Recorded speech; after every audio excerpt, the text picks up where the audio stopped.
Loz and Alex cruise around in a Volkswagen, entertaining their legion of social media fans with pics of themselves sitting by campfires and swimming on deserted beaches. All this whilst running a business turning over a lazy 6 figures annually. And they've done it all by slowing down. It's a very chill episode 468 of the award-winning Small Business Big Marketing podcast. Well, I said, welcome to a small business marketing show, where successful small business owners share their souls to take your marketing straight to the lead. Now, here's your host, Mr. Timbo Reid. And welcome back to your weekly dose of marketing for sloths. I'm your host, Timbo Reid. You, infinitely more importantly, you're a motivated business owner ready to crank out some great marketing to build that beautiful business of yours into the empire it absolutely deserves to be. And that's exactly what we do around here. Plus, feel free to join our free Facebook group to discuss all the learnings and ideas you've picked up from any of the episodes you may have listened to. Just search the Small Business Big Marketing Tribe on Facebook. Big episode today. We catch up with Loz Williams, aka Loz, and Alex Knorr, who seem to have their dream business well and truly worked out, selling hats from the back of a combi van as they travel around Australia. I let you know about a new podcast I'm launching. Yes, you heard right, a new podcast coming out of these studios. And a highly motivated listener who, thanks to this show, has figured out how to nail his marketing copy. And he wins over $1,000 worth of prizes in this week's Monster Prize Draw. As per usual, team, there is marketing GOLD dripping from the ceiling over here at Small Business Big Marketing's HQ. So let's get stuck right in. Hey, be sure to stick around after this interview and I'll tell you about the new podcast I'm launching. It's exciting. I'm excited about it. So hopefully that means you'll be excited about it. It's pretty good. And guess what? It's going to help your business grow. But right now, let's meet a couple who are absolutely smashing it. Speaking of helping or making your business grow. In just 3 years, ex-mortgage broker Loz Williams and her product designing boyfriend Alex Knorr have built the online hat empire called Will and Bear from the back seat of their Volkswagen van while touring around Australia.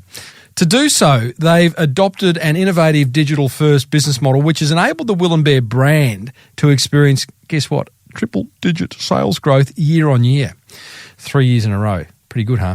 They use social media brilliantly, amassing a loyal tribe of hat lovers across Instagram and Facebook. They've got a team that spans the globe and a sustainability initiative that sets them apart from the competition.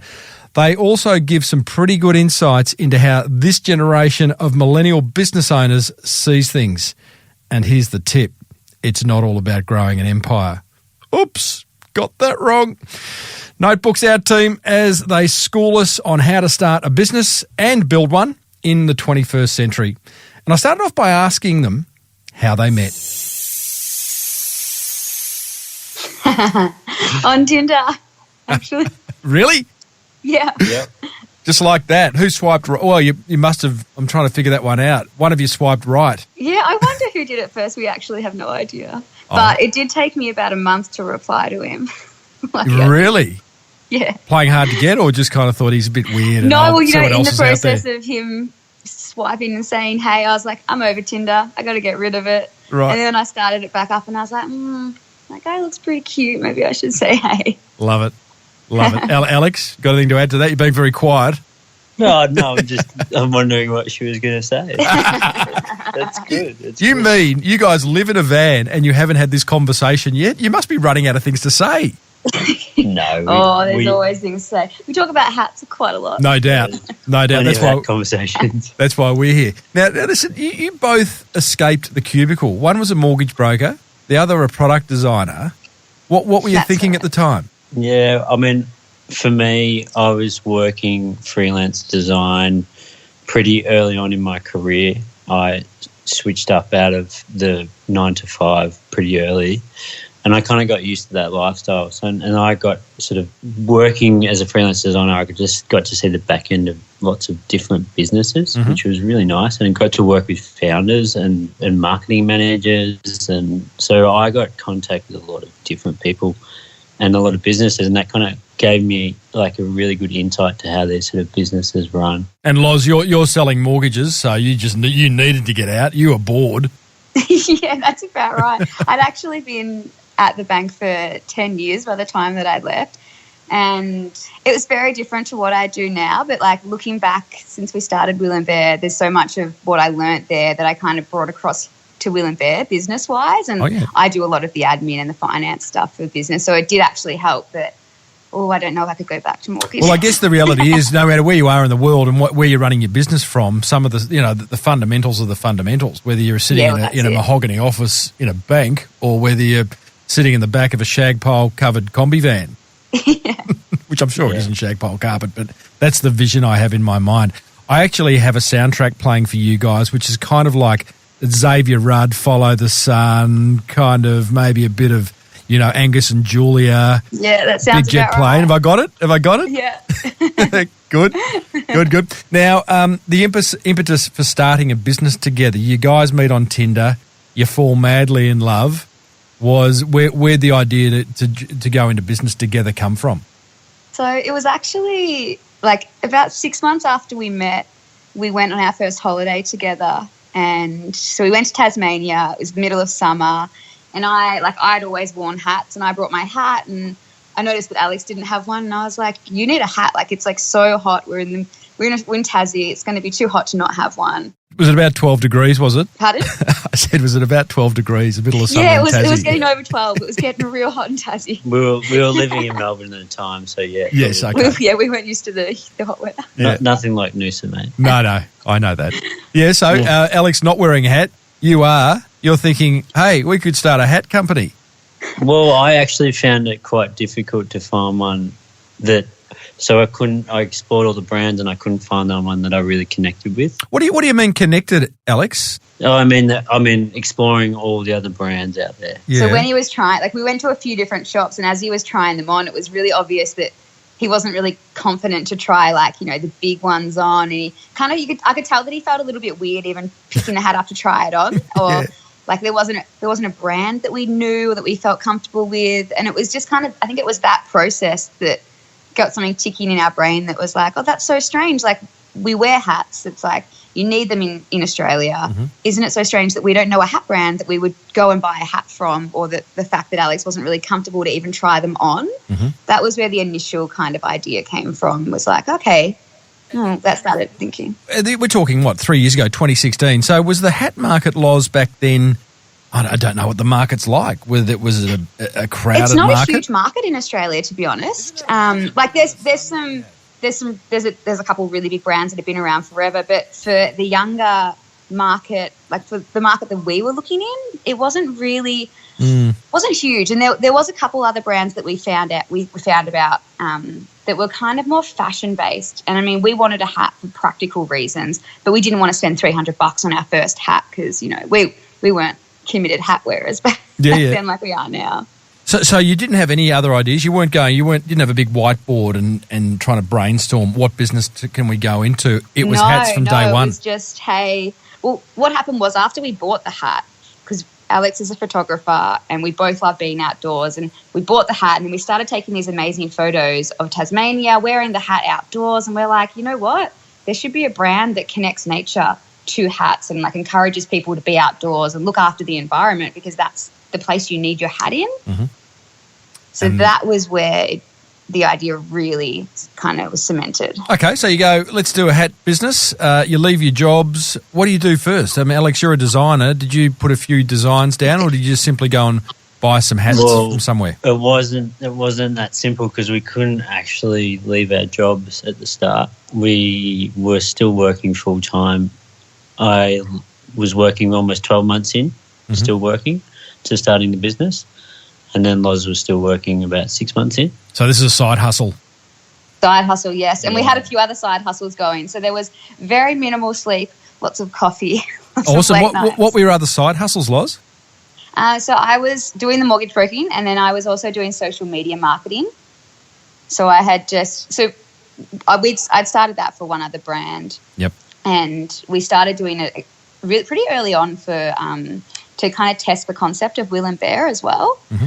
So before we launched, a few things that we did was obviously we started sampling pretty quickly, and Alex had a really good idea because we thought Will and Bear was a great idea, hats, nature, we'll do nice photos, and it made sense to us, but we wanted to kind of see if everyone else liked the idea.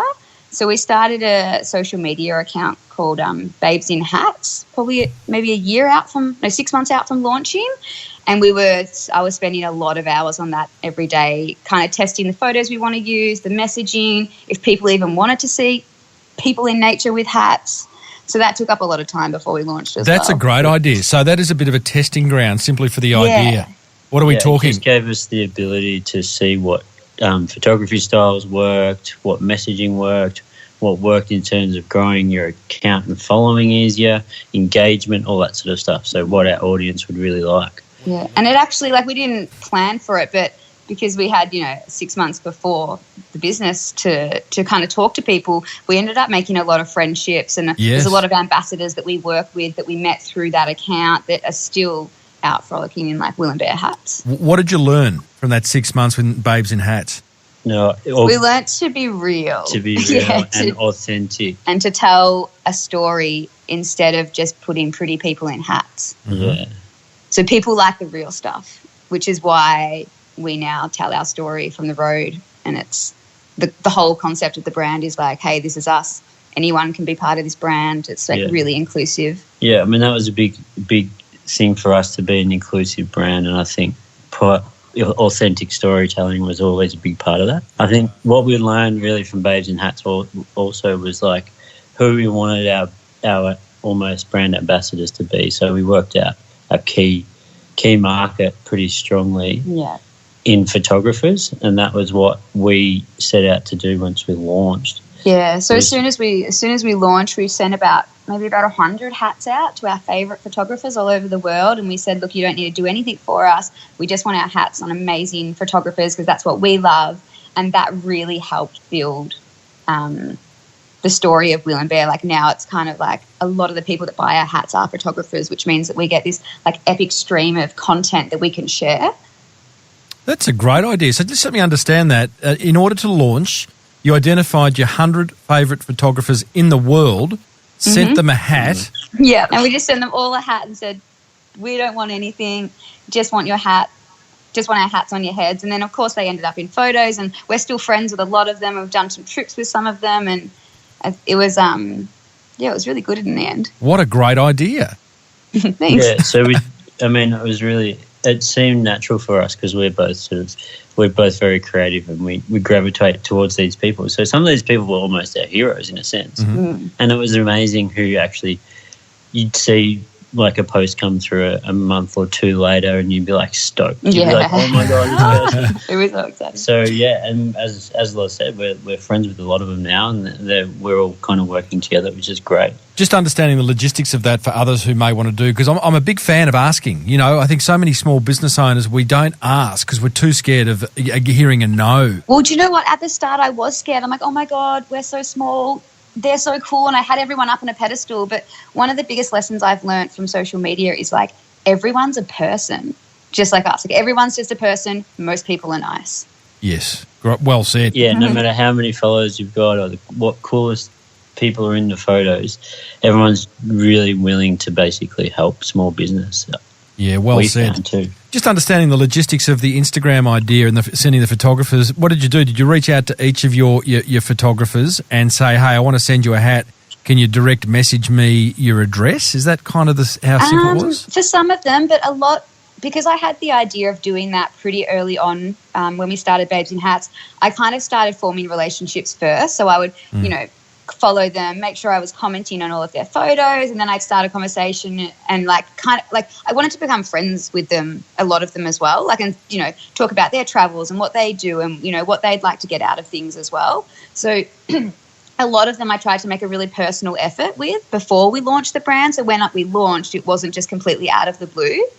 So there was a lot of time in like relationship building at the start too. That's the classic, Gary Vaynerchuk, the social media guy out of the States. It's the classic jab, jab, jab, right hook strategy, where you're like... Oh, it's just jab, jab, jab. Yeah. And the right hook is the hat. That's exactly right. So you're giving, and then the right hook comes in and goes, hey, we're going to send you a hat. Put a photo out of it. We'd really love that. We were it was something that we thought about after we launched it of like, obviously we loved that it was hats because we loved hats, but we were really lucky in the fact that we had a product that if you were in a photo and you were wearing it, it was so easy for the hat to be in the photo. Like, you didn't have to take a photo of your foot and it didn't look awkward. Like hats just naturally are in photos because they're on your head. I had a chat. I mean, your product is made for social media. A previous guest a few weeks ago was Victoria Beattie from the Beach People. She's the inventor of the round beach towel.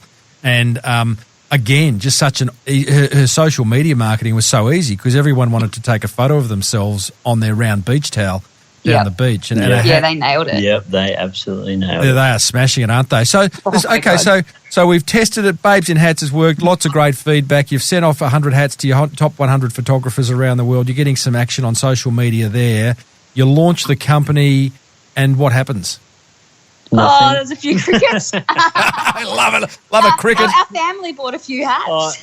One of the best stories of when we started was we had a small market in Melbourne, and we were like, there wasn't much activity online. I was so nervous. I think I couldn't function. I was like, oh my God. And I made my entire family of like 6 people in Melbourne made them come, and then I made 3 of them buy a hat. And we sold 5 hats the entire weekend. And his mum doesn't even wear hats. Love it. Oh, bless her. She bought it for a present for him. You could easily lose hope in that, and clearly not. I mean, it's a long game, right? Yeah. Well, I don't know if we didn't really know it was long. We didn't know what to think at the start. Well, it was kind of like, it was funny because it was, compared to now, it was crickets. But if we got one sale, we were like so excited that it didn't feel like crickets. Do you know what I mean? Like it was like, oh my God, someone we don't know bought our hat, and it was so crazy. Such a great feeling. Then it kind of so it probably took the first year. So we launched in Feb, and then it was kind of ticking along, nothing crazy. And then we started doing the Finders Keepers markets. Have you heard of that? No, I haven't. Oh, okay. So they're really big markets in Melbourne, Sydney, Brisbane. And we did one of them in October after we launched, so maybe like 8 months later. And that went bananas. It went really good. It was like the most hats we've ever sold. What do you think you did there, Loz, that you hadn't done elsewhere? Oh, I think they've been building that market for years, and it's just they've got such an amazing customer base that come. Like, how many people come to that market? Up to 50,000 over the weekend. Yeah, so I think it was just visibility. Like, we didn't have any visibility, because we were so new. We were doing these tiny little markets, but then all of a sudden, all of these people were in front of us, and that they could see the product, and we knew that we had a good product. So I think it was just like the visibility that we got at that market. Yeah, and good timing. It was spring coming into summer. So, I mean, and Melbourne was ready for it at the time. So we're a small brand with a good product, and we invested pretty heavily into doing a nice market stall setup after our first. Yeah, we got the biggest market stall you can. After our first attempt at that small market that I talked about earlier, it was pretty drab, to be honest. We went again, and we went harder, and we did a nice, beautiful setup. So it was like we invested some money and time into that. And I think it was also like the whole time we were doing those markets, there wasn't once another store that was selling the same hats as us. So there was no one else doing it, which I think really helped. At what point do you decide to go online and create an e-commerce play? Well, that was there from the start. So that's where most of the crickets were. That's where most the tumbleweeds were rolling through that part of the business. Yeah. No, we set ourselves up. Like, I have done e-commerce sites for clients before, worked on web design as well. So when you said product design, I started in product design and transitioned across more to branding and sort of web graphic design. I just slowly transitioned myself. So I had a bit of experience in that. I'd set up a WooCommerce store on WordPress, and we hadn't really got our handle around online advertising at the stage. So we were kind of just we kind of built this site, and it was really nice and beautiful. It was really hard to use on the back end and actually upload our products and stuff like that. So it was a bit difficult to run for us, but we kind of built it and just left it. Yeah. And then so this market happened, summer came around. We partnered with the store, and we had a few of our hats in a newspaper, and we got a bit of publicity there. A newspaper, The Age. The Age. That's a good newspaper to get partnered to get some exposure in. Well, yeah. So the Age started the store, and then they had we opened up the paper one day, and there was a double-page spread of one of our photos, and we were like, wow. Oh, that's good. And then that summer it kind of kicked off, and then we started doing digital marketing and started doing a bit more of the storytelling, and it's started flowing. And then we went and did a trade show and got I think within 6 months we got 50 new retailers, and it just kind of started expanding from there. Okay. No more crickets. Yeah, no more crickets. Now, first try at van life, I understand, was a bit of a big failure. So you spent a year establishing yourselves in Byron Bay. Is that right? Yeah. So, we were in Melbourne, and we used to travel in our van quite a bit, and we decided we wanted to do it full time. But we just made the decision and kind of jumped into the van. We didn't think about the logistics of running the business or having the van set up to be able to run the business well. So it was pretty tough, actually. When you say you just decided to hop in you clearly you like to go off on weekends and do some vanning. You're running your business out of Melbourne. What did you just think? Hey, we'll pack up and hit the road. That was pretty much it. Well, yeah, and we were travelling a lot for these bigger markets that we were doing. So they're largely across the East Coast. So Melbourne, Sydney, Brisbane. So we were like, well, okay, kind of fits with that. So we kind of packed everything up, bought a trailer for our van. Carried our hats in the back of the trailer. Carried our stock up and down the East Coast for a while. So, but we didn't actually figure out that, being in it was a vintage van, and we didn't realise the complexity of breakdowns and reliability on being having deadlines for a market and being on time. We just had to work all that stuff out. It became very stressful. So we ended up, but just before we moved to Byron, we ended up in Melbourne for a trade show, and we were living in a van. It was the middle of winter, and we were sleeping in thermals in one of our friends' backyards in our van. And we were kind of like, you know what? We don't have to be anywhere. What are we doing here at the moment? What are we doing with our lives? Yeah. So we decided to move to Byron and kind of settle for a little bit and work it out. And What did you work? What did you work out in Byron that then allowed you to do what you're doing now, which is you're back on the road running $1 million hat business? Well, at the start, we were like, okay, cool. We're going to settle down. We're going to get an office. We're going to get full-time employees. We're going to get everything running. And then we went to Africa. Yeah, so we donate to tree planting projects over in Africa. We went to visit them last year. This was mid setting up the business in Byron. So we thought, we got to Byron, we thought we had to get an office. We thought we had to do all the things that we saw every other business do, and that includes hiring full-time employees. So we then had a trip scheduled to Africa, which was a really amazing trip to see these tree planting projects we donate to.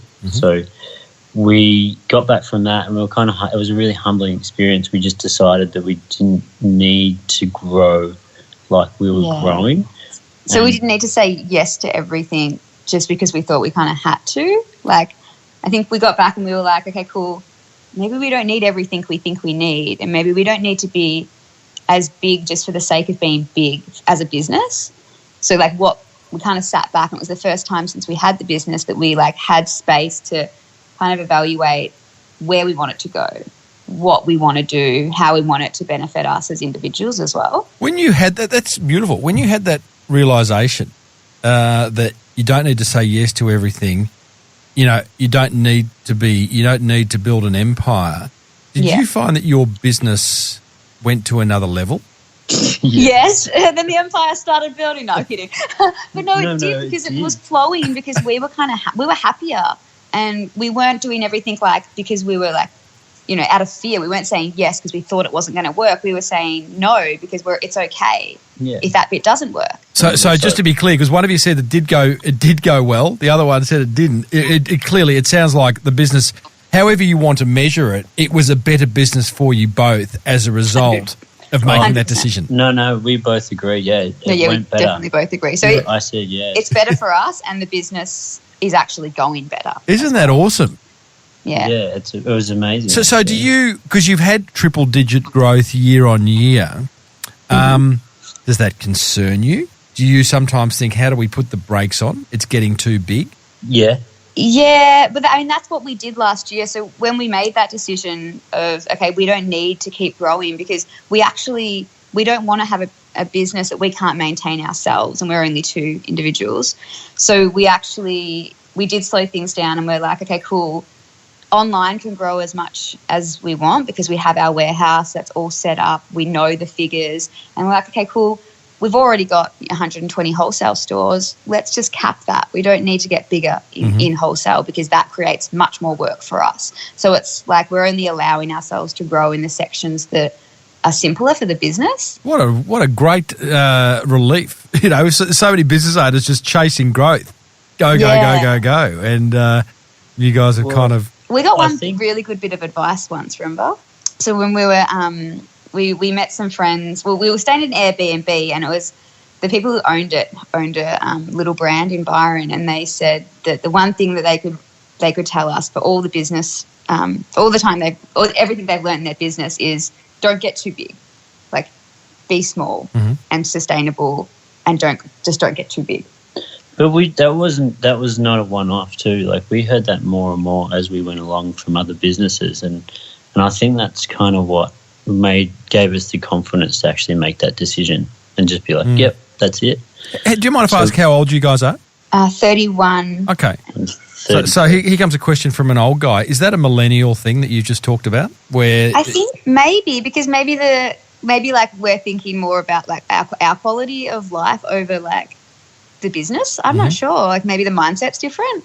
Well, I don't know. Can you make it? Yeah, what do you reckon? Yeah, what do you think? I think if I look at my generation of friends and colleagues and the business owners that I've spoke to, I'm 52, and I would say that growth, you know, you wouldn't hear what you just talked about earlier of, you know, not saying yes to everything and you know, not being as big as possible is not a conversation that happens in my generation, or at least not often.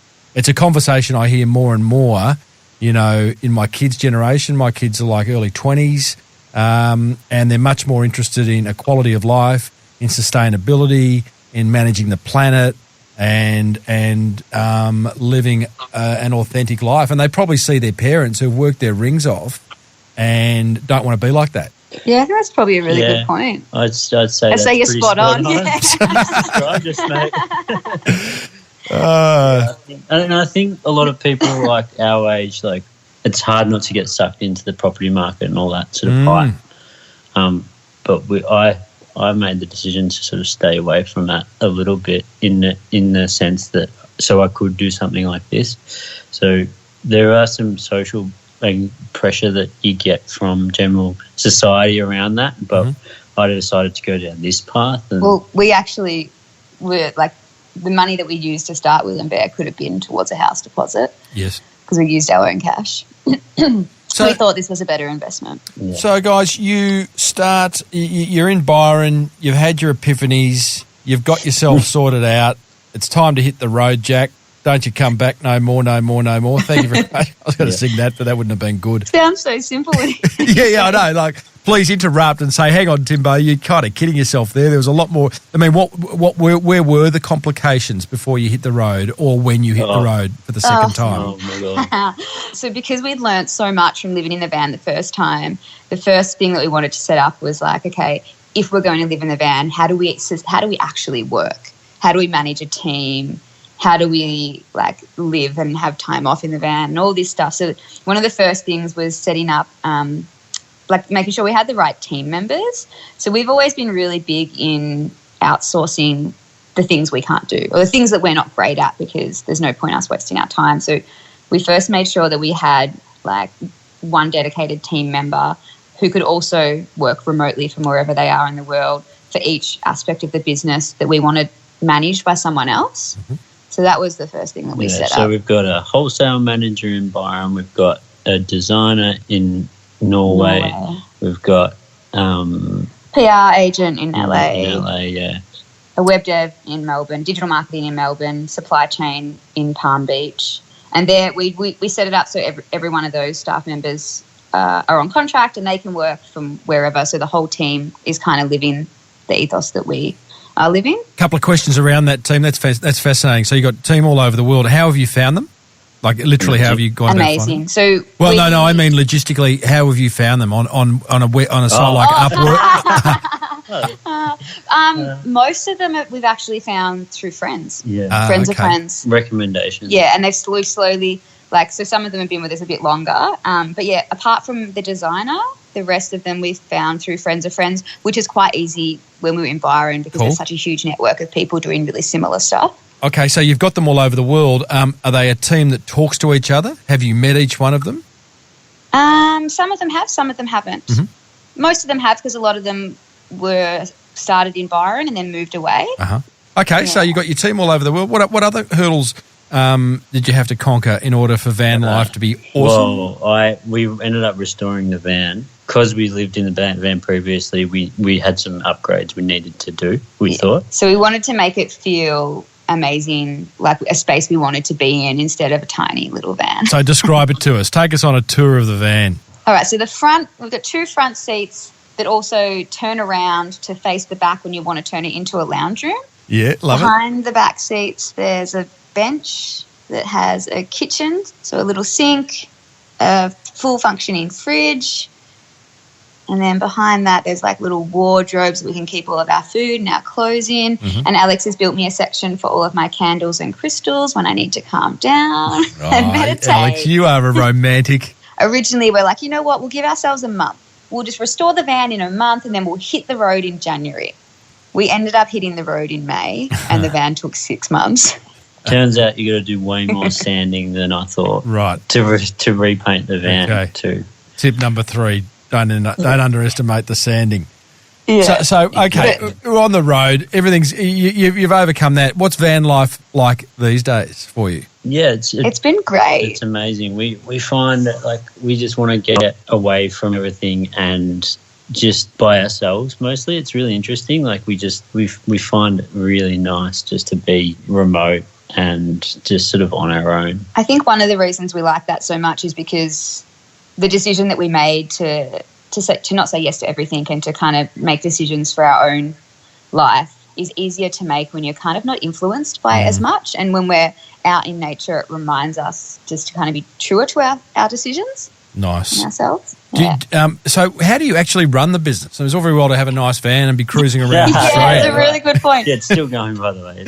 So we have we use a program called Asana. Yeah. And so I'll set all of our staff members are on there, and we set up tasks probably 3 to 6 months in advance, everything that has to be done. Obviously, those timeframes change, but just so everyone knows what's happening.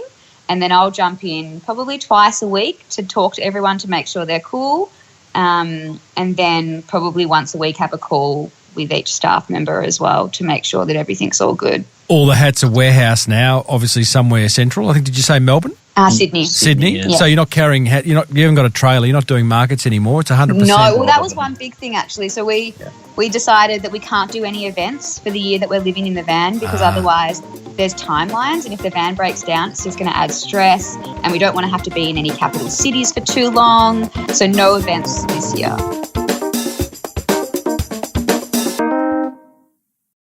Let's talk marketing. What's been the most effective marketing you guys have done to date?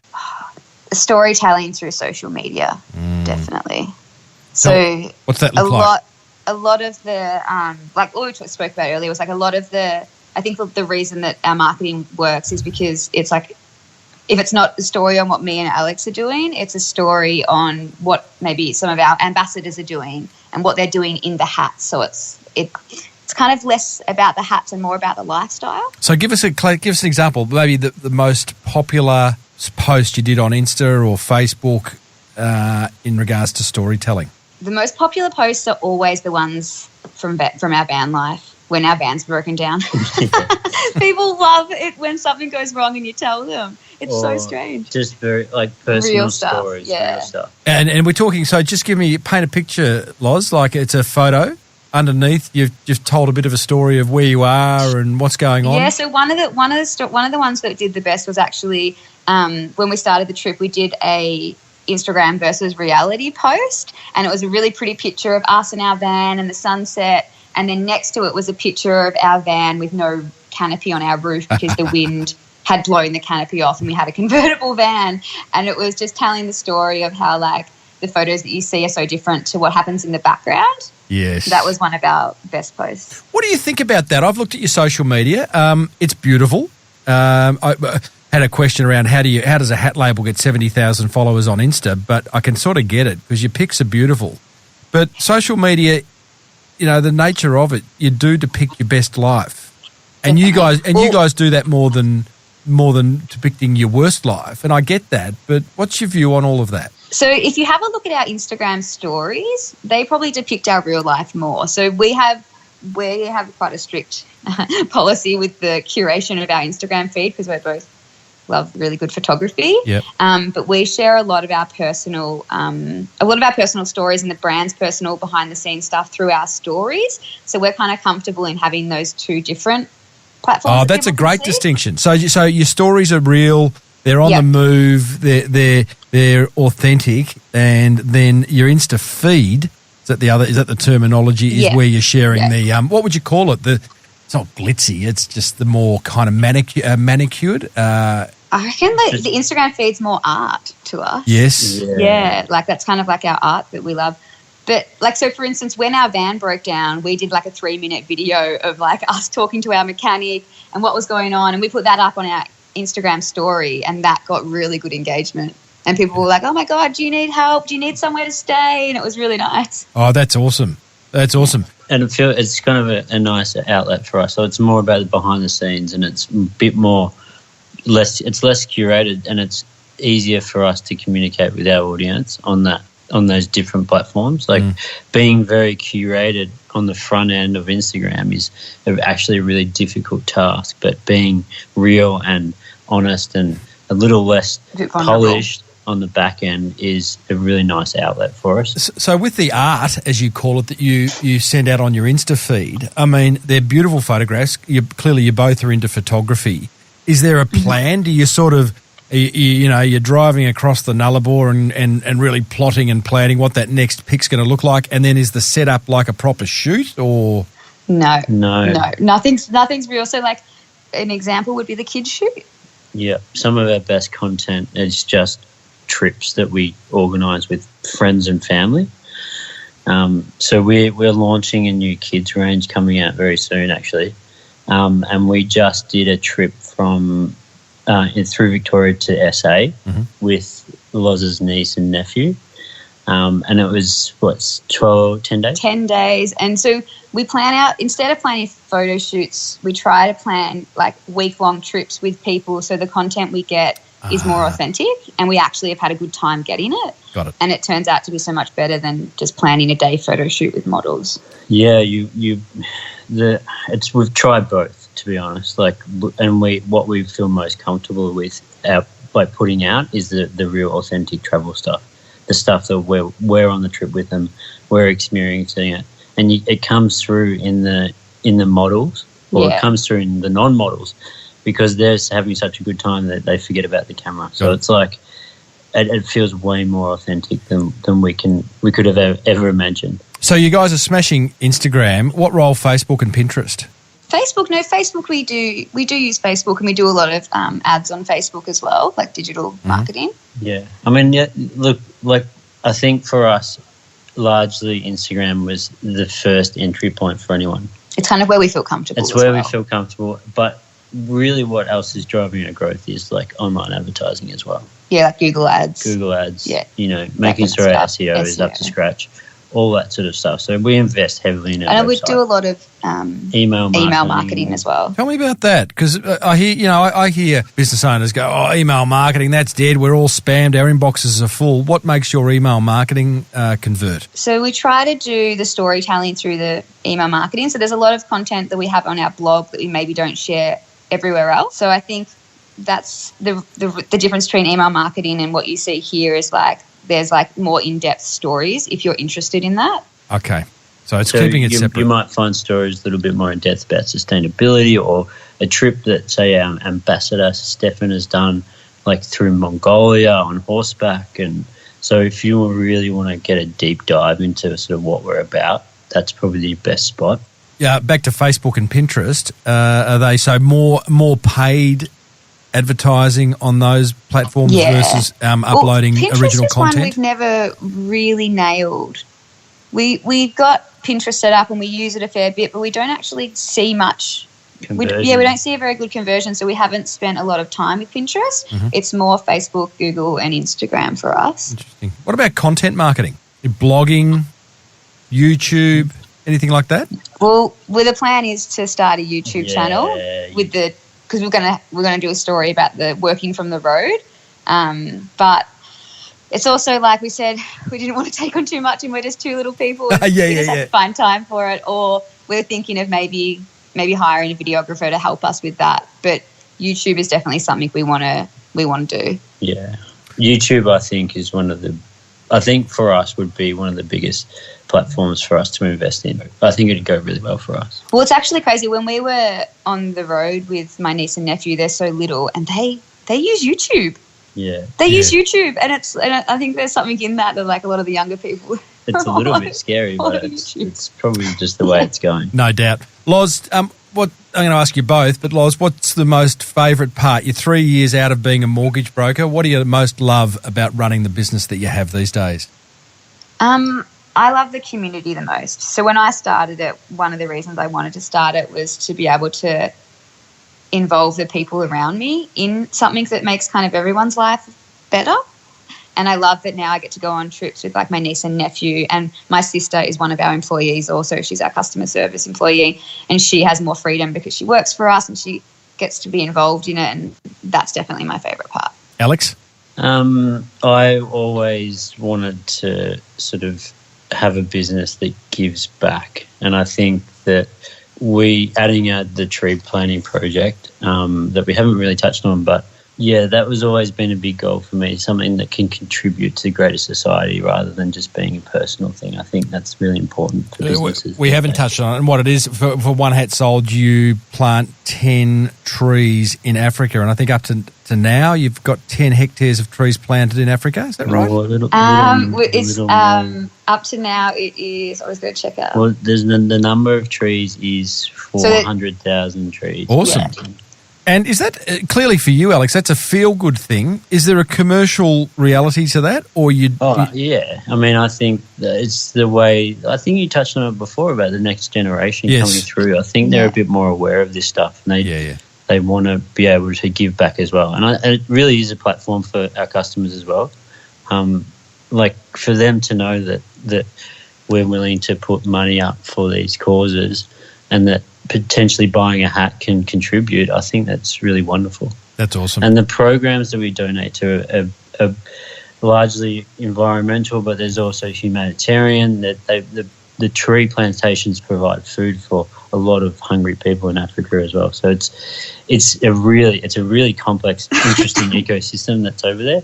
And us visiting it last year was one of the most amazing experiences. Well, guys, I think it's a great story. It's a business in the making, 3 years in. I think we should talk 3 years down the track once you got your gearbox fixed and you're back on the road. But Thanks, mate. It might be 3 years until it's fixed. That's right. Well, for now, all I can say is hats off to you.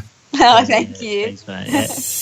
Well, there you go, team. Hat entrepreneurs Loz Williams and Alex Knorr of willandbear.com. You envious about their lifestyle? I sort of am. I like the idea of slowing down. Or couldn't you think of anything worse? Maybe you like travelling 1,000,000 miles an hour. Hey, by the way, they've kindly donated 10 $100 vouchers for me to give away on future Monster Prize draws, which is very generous. Now, here's what grabbed my attention from that chat with Loz and Alex. Attention grabber number one. I think it's just so refreshing to hear a business owner acknowledge that it's okay to slow things down. To ask themselves, how much is enough?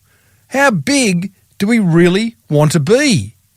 And how funny to hear that the minute they did this, they put the foot on the brake, things took off. Love that. Attention grabber number two. I like the way they're using their Instagram feed for the more polished visuals, or as they call it, art, and their Instagram stories for the real life stuff, like the chat with the mechanic after their van broke down.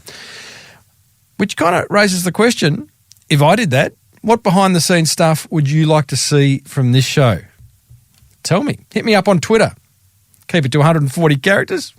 At Timbo Reid, R-E-I-D. Let me know what you'd like to see. And attention grabber number three. I love the way they launched the business by sending their top 100 favourite photographers a hat each. No hard sell. Just a genuine gesture in the hope that the photographers may respond with a hashtagged photo on their own feed. And guess what? They did. That's what grabbed my attention. Whatever grabbed yours, be sure to block out some time and implement it. So I'm excited to announce that a new podcast I'm hosting is just around the corner, launching later in July 2019. It's called the Idea Exchange. And in season 1, you are going to meet 10 of Australia's most inspiring entrepreneurs, including, check this out for a list, Kiki K's Christina Carlson, Showpo's Jane Liu, and Booktopia's Tony Nash, who take us deep inside how they've built their burgeoning empires. In fact, for the last few months, I've been travelling around Australia, spending time with each of those guests inside their business. So face-to-face interviews inside their business allows me to get a feel for where they live, what they do, and I get to eyeball them as I'm chatting with them, which I always think makes for a better interview. We cover all aspects of their empires, including how they manage their business and financial operations, the growth strategies that work for them, how they attract and retain great talent and build world-class cultures within their business, as well as get their views on the all-important aspect of business, which is work-life balance, one which is often forgotten. The podcast is part of a bigger national concept, also called the Idea Exchange, which is supported by American Express. It's fronted by Shark Andrew Banks, and it's hosted by yours truly. And it includes live seminars and workshops across Australia in August and September each year, as well as up-to-the-minute articles helping you get control of all aspects of your business. How good's that? So the podcast is just one aspect of the overall Idea Exchange. I'm pretty excited about it. It'll be available where all good podcasts are found: iTunes, Stitcher, all the third-party podcast apps, SoundCloud. But for now, know that the Idea Exchange is just around the corner. Sit tight, and I'll let you know the minute it's launched. Come on down. It's Timbo's Monster Prize Draw.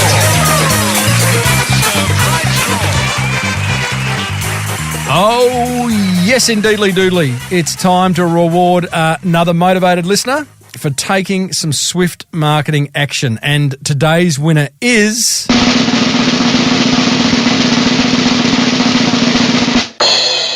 Shane Scrutton of Eaglemont Tennis Club in Victoria.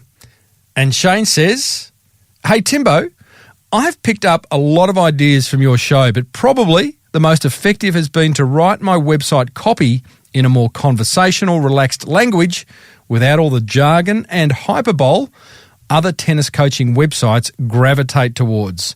In other words, trying to use the same sort of tone and language that I would use if I was talking to someone about tennis.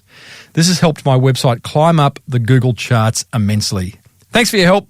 Cheers, Shane." Shane, that's a great lesson, mate. Why would we change our language when we're writing marketing copy? Just why don't we write like we speak to our clients and our prospects? You got it in one, Shane, and for doing that, for implementing it, for listening to my show, let me reward you with A full range of Liar's non-alcoholic spirits valued at over $500. You get a $50 Sendor voucher, $100 Tradie Undies voucher, $50 Sant and Abel PJs voucher, $100 to spend at Canning's Butchers, $250 to use at promotional products business Good Things, a My DNA test kit, that's $99, an Orbit kit, $49, $75 voucher to use at the On-The-Go sports merchandise business, a gift pack of novelty socks from Put a Sock on It for $18. You get promotion on this show and a backlink in the show notes. Hey, how's that? We might have to speed up the way I read those prizes. They're getting longer and longer. Goodness me. Well done to you, young tennis coach friend Shane. Well, he's not a friend because I don't really know, but you know what I'm saying. He's a listener of the show and therefore is a friend. You can be a friend too, and you can win by simply sending me an email, tim@timreid.com.au. Tell me one idea you've implemented from listening to this show, what impact it's had on your business. If I read it out on air, you win. Well, that almost brings us to the end of episode 468. You'll find plenty more where this came from on the Podcast One Australia app, plus my entire archive of episodes and blog posts lives over at smallbusinessbigmarketing.com. Next episode, I'm going to answer your marketing questions that you've been sending in these past few months.